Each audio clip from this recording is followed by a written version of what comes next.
we're going to attempt to do this very quietly because I am in quarantine with my whole family and I don't need that attention right now.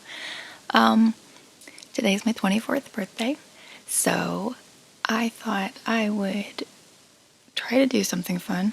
I don't know how fun it'll be, especially if I talk like this, but I thought I'd do a reading. Wow. I thought I would do a reading. I thought it'd be cute to do something 24 related. So I have 54 books. Book number 24 is not great though, so I didn't want to do anything from that one. I thought about just doing a chapter 24 from one of my published books. The newest one does not have a chapter 24, it's kind of shorter. So we're pulling this bad boy out again. And I looked over chapter 24 and it's dark. So it's not really an uplifting kind of thing to be sharing, especially in this not very uplifting time.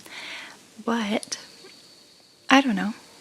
Maybe it'll be fun. It's a birthday. We're just hanging out. We're self-quarantined. We're doing what we can. So, this is terminal regression. Wow, that sounded like not real words. Terminal regression. That didn't sound any better. Chapter 24. Wow, okay. I went to work feeling absolutely awful. Every bit of me ached, and my brain felt like a heavy, syrupy goo. I wasn't sick, though. No, it was a familiar feeling, one that had been a staple of my life not long ago. It was life caving in all around me, pushing me ever nearer to the edge. I started thinking about the future. Will would die, then I'd die, then everyone else would die. Honestly, that was where we were heading anyway. I wondered why our lives had to be so prolonged when every waking hour was filled with utter misery. It seemed simpler just to leave it all behind, skip all the difficult, gut-wrenching stuff, and cut right to the part where we die, the happy ending. I envied that man in the shed. His suffering was over. He didn't have to deal with all the ridiculous costs of living anymore. The worry, the heartache, grinning and bearing it so your coworkers won't see you're about to snap. I knew we had an honesty thing going for us now, but they were counting on me to put a plan in action. I couldn't let them down. I couldn't let them know I was on the brink of giving up. Grant was back out with us, and he assured me he'd have the train information for me just as soon as he could. He mostly only talked to Mimi the rest of the day, and I was grateful for it. I didn't want to talk about myself. There were too many problems involved. Of course, ever the dutiful supervisor, he did feel the need to ask me how I felt about our friend in the shed.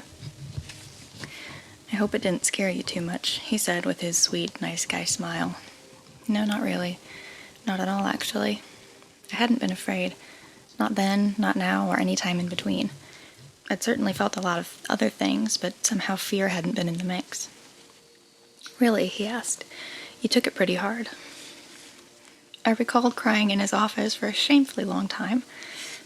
I was mad. He was a regular guy, and this stupid system made him one of us crazies. Grant shrugged. It happens. The cleanup crew said they get a couple cases a month from all over. The plant, factories, even management sometimes. So I guess we're not that crazy. If everyone's doing it, it must just be, I don't know, part of life. I looked at him sharply. And you're okay with that? No, but I think it's avoidable.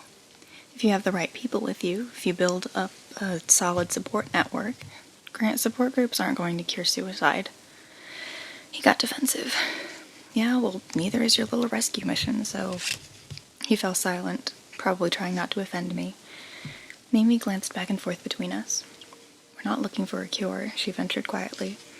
We just need help, any way we can get it. We're all on the same team, let's not forget that. She was right, much as I hated to admit it.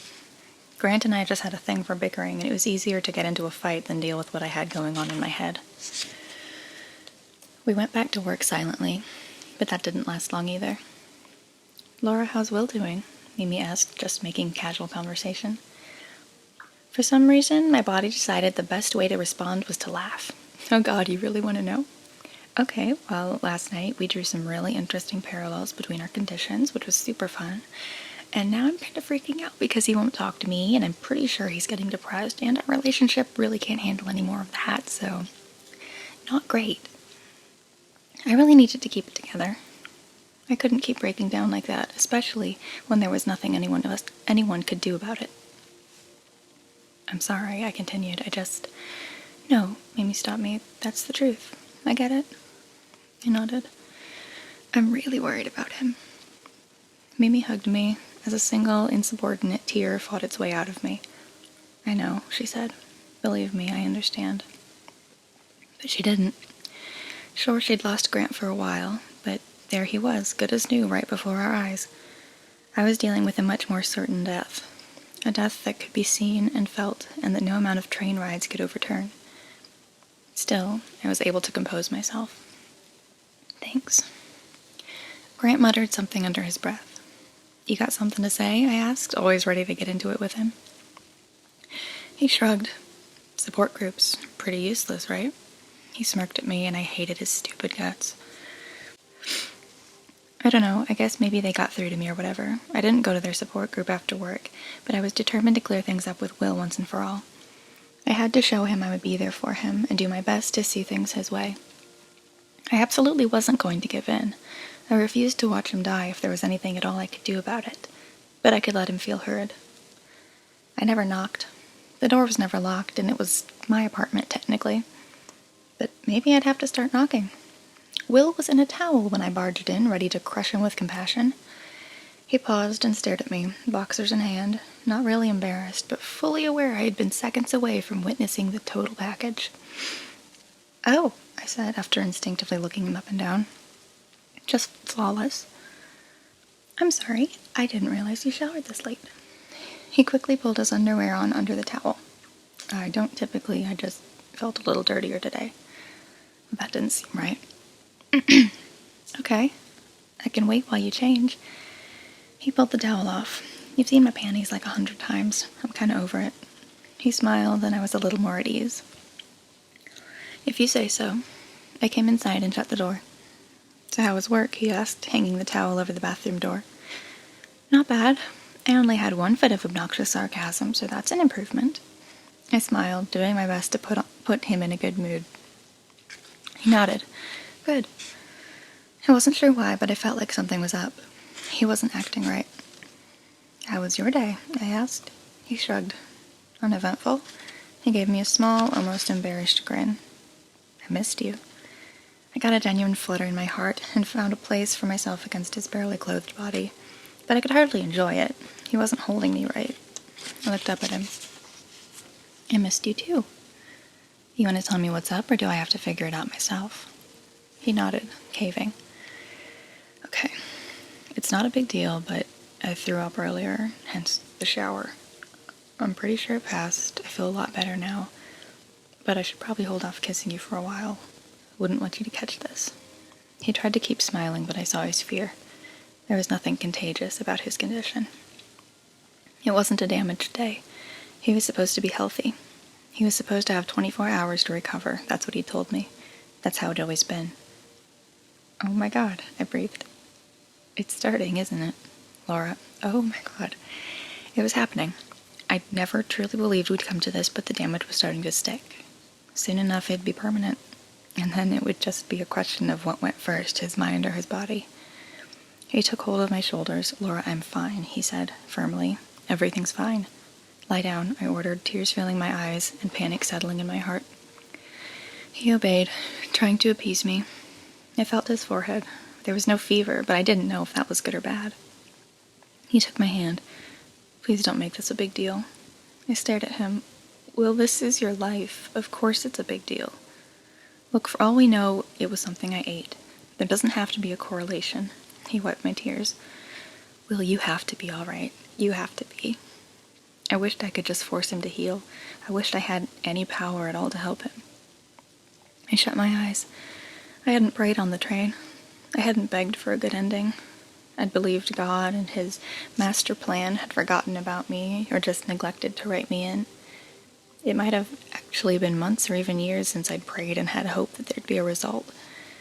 But I prayed for Will Noble. "Hey," he said gently. "You beautiful thing, will you look at me?" I opened my eyes. He tightened his grip on my hand. "I swear I'm not going anywhere. Not while I have you. How could I even think of leaving when I get to love someone like you?" I shook my head. Why was he comforting me? He was the sick one. He was the one with the actual problem. I was just being selfish, not wanting to live without him. "How do you feel?" I asked. He smiled. "Fine. Honestly, it passed, sweetheart." As if to prove it, he sat up and wrapped his arms around me. Without his shirt, I felt just how thin he was getting. He had a strong frame, but he was hard with scarcely any fat content left. I realized he'd been skipping a lot of meals lately. How could I have been so negligent? How could I have let this happen? I kissed his shoulder, and his chest, and his neck. I was certain he'd thoroughly cleaned his mouth, but I didn't want to think about that part of him right now. If I did, I'd only see him bent over the toilet and heaving his guts out all alone for who knows how long. That hurt me, knowing I had to leave him every day to fend for himself. I belonged at his side, helping him through this. It was what I needed. It was all I was good for. But my calling was mortal. If I didn't act quickly, it would be gone all too soon. That was super depressing. I am sorry for that. Wow. It gets better if you have any intention whatsoever of reading the book. It doesn't. It's pretty bleak, but it gets better, I think. So, happy birthday to me. Stay well, I guess. Okay. Bye-bye.